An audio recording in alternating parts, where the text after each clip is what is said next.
100,000 nurses each and every year through 2030 to replace retiring nurses and meet growing demand. The past 2 years have only increased that need. In fact, the Bureau of Labor Statistics recently estimated that we could be facing a shortage of over 1 million nurses this year alone. While this is a national crisis, let us be clear. The nursing shortage is particularly acute in rural areas. Some high-need places are finding that all the money from both pots is already accounted for. Texas, for instance, announced that the total applications in the system exceeds the state's allocation from both rounds of funding combined. Oregon also reported that all of its funds are spoken for between aid that has already gone out the door and applications in process. New York has $2 billion of its total $2.4 billion in emergency rent assistance accounted for. As distribution for the second round of funds ramps up, the federal government wants to make sure money goes somewhere. Poverty. More than 5 million Americans get a below poverty level check from the government, having paid in all their lives. That is unfair. That is unjust. That is flat out wrong. When we're a body that can pass out trillions of dollars of tax cuts to the nation's wealthiest 1%, and yet we can't take care of people who have paid into the system because Congress has not fulfilled its obligation and responsibility. Now is the time to act, and under Democratic leadership, that will take place. People say to me often, well, what's different? What's different is we have a Democratic House, a Democratic Senate, and most importantly, a president who believes that this is a sacred trust.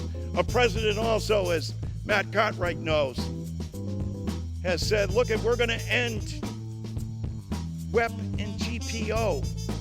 And for your listeners and for your viewers, but that means for all you school teachers, for your firefighters, for you police officers, for your municipal employees, that were penalized on. So lawmakers are finally going to take action for the American people. Many Democrats are banding together to demand that President Biden pass this executive order, and it will provide more financial relief to Americans during the crisis.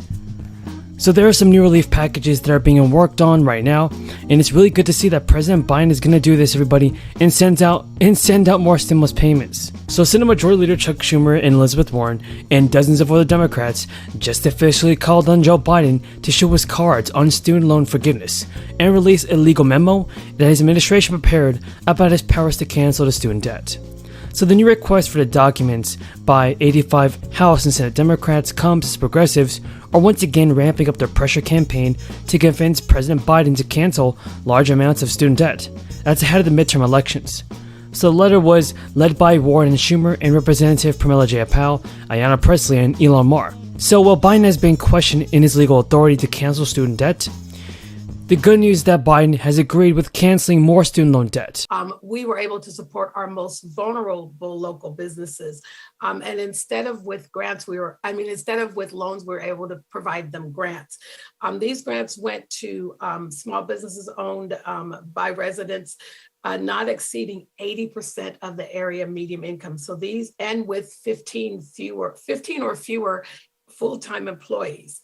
And so this means that we were providing support to our smallest of businesses who struggle the most.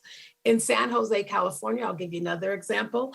All of the large metro cities included NLC, even the ones that NLC is tracking. San Jose has the most projects related to small business support.